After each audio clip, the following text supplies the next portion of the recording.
Got one of my favorites on the table this morning. These older model Husqvarnas were my favorite.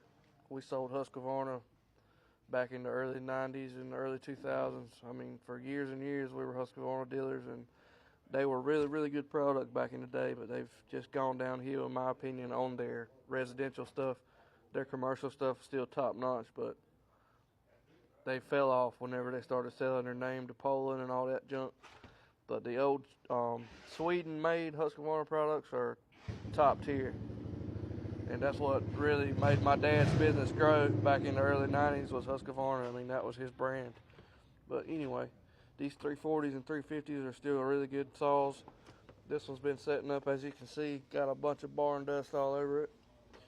But I'm going to go through it and get it back looking good, running good, right ready to cut. Y'all stick with me.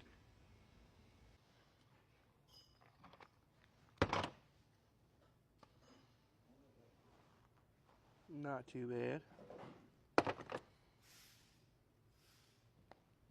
Everything looks good. I mean, gas lines don't feel brittle. Looks like it may just need a good cleaning. That's another great thing about these old 340s. A lot of times you can dump that old fuel out, put some fresh fuel in there, and prime it up, and they will normally go right back to running. I mean, if they've been setting with ethanol, of course you might have to rebuild the carburetor, but a lot of times you can get away with fresh fuel in them. Let's get it disassembled and cleaned. Dump that old gas out of there and we'll see what happens. Here's what our side cover looks like. Nice and crusty. Just giving y'all an idea of what it looks like before I go clean it, because it ain't going to look the same once I get back from the wash pit. All that build up in there. You can't breathe like that.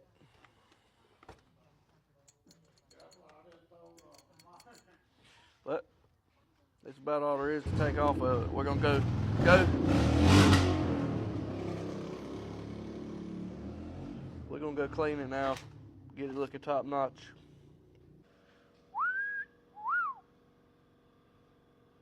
Look at there, look at there. I do love a clean chainsaw. Got everything good and polished up. Now we can put some fresh fuel filter, spark plug, and put it back together and see what happens. If you've got a 340 or a 350 and it's giving you some trouble with high idle, trying to run away, just not running right, take a look at your intake boot right there where it connects to the cylinder. These are bad about pulling away. They'll pull away from the thing. They don't have a very good clamp on them. Once they get hot and get some age on them, the stuff will start getting loose right there and sucking air. It's just something to look for on these. I see it pretty often on these. But as far as everything on this saw, it looks pretty good. Honestly, it was just dirty. So let's see what it does with some fresh fuel and a little tune-up. That's what you want your plugs to look like. See how it's got that almost tan brown color? That means your fuel mixture is perfect and the saw is tuned perfect. It's not too rich, not too lean, right in the middle.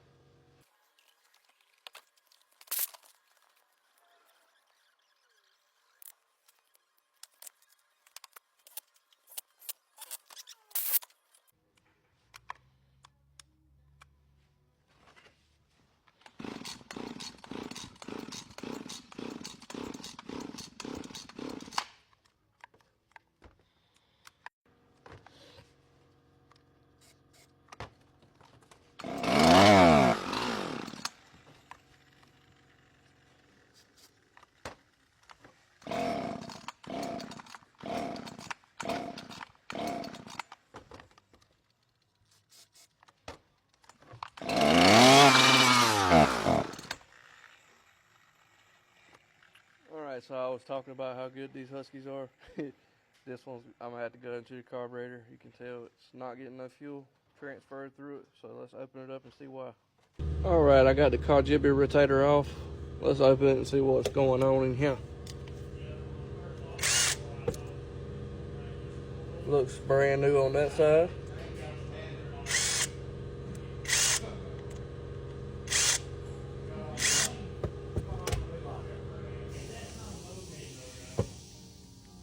Looks good on this side. But I definitely don't see any issues here. Carburetor looks great. I mean, oh, there's what the problem was right there. Did y'all see that? The needle valve was stuck. That's all it was. Where it's been setting up, that needle valve was stuck. I don't know if y'all heard it, but when I pushed on that arm, it clicked. Just spray a little fluid through there. There we go. Got some fuel flowing through there now. I'm gonna slap it back on right quick. I'm pretty sure that's what the issue was. Let me get it put back on and I'll be right back with you. All right, we got it slapped back on. Let's see what happens.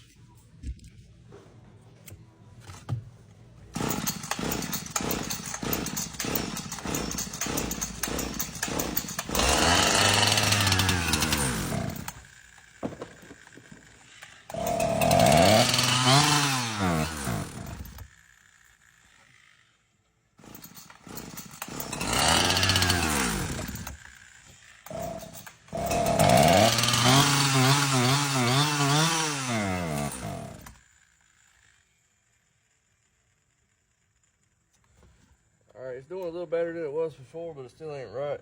It acts almost like it's got an air leak. It's climbing real high.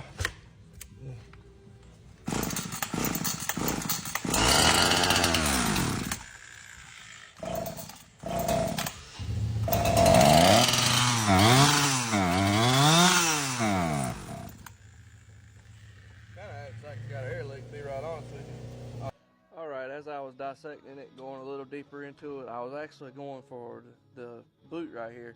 This is why you always need to pay attention to everything while you're taking these apart. Look, you see that?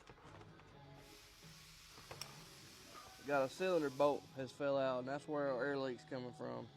The jug where it seals down to the crankcase, that's what these 4 bolts are, and that one fell out, so it's sucking air around the bottom of the crankcase right there. So we should be able to put a bolt right back in there, torque them all down, and that ought to take care of it. So let's give it a try.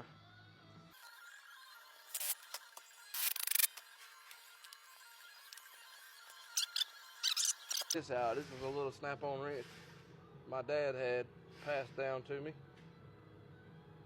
That is an old one for sure. You can put an extension in it and make a handle. You can put an extension in the top, bottom, however you need to.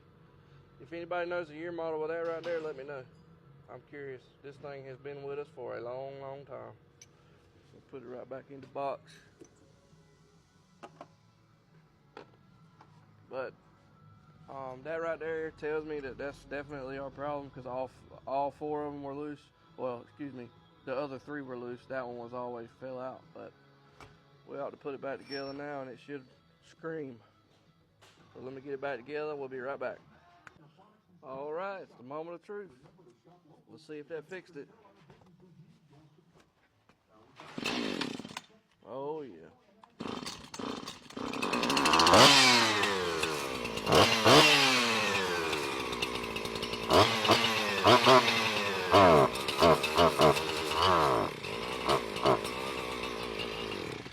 It might help if I put some gas in it. Hell, it was running with no fuel. You know it's going to run good when you get some gas in it. Sheesh.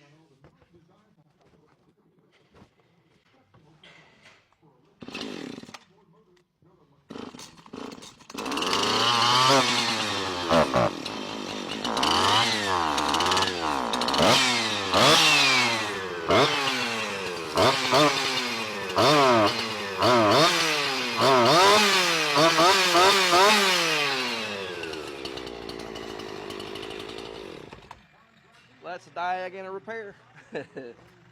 Let's get it put back together, get a good sharp chain on it. We'll go do a few test cuts with it out back, but I'm pretty sure that is a repaired chainsaw.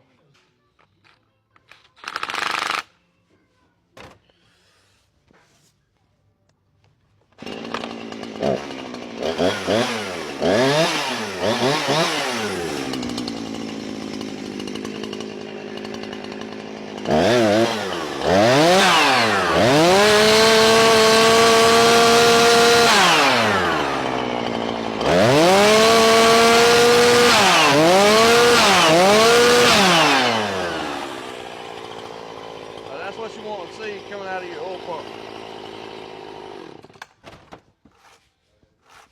Now let's go out and cut with it and see how she does.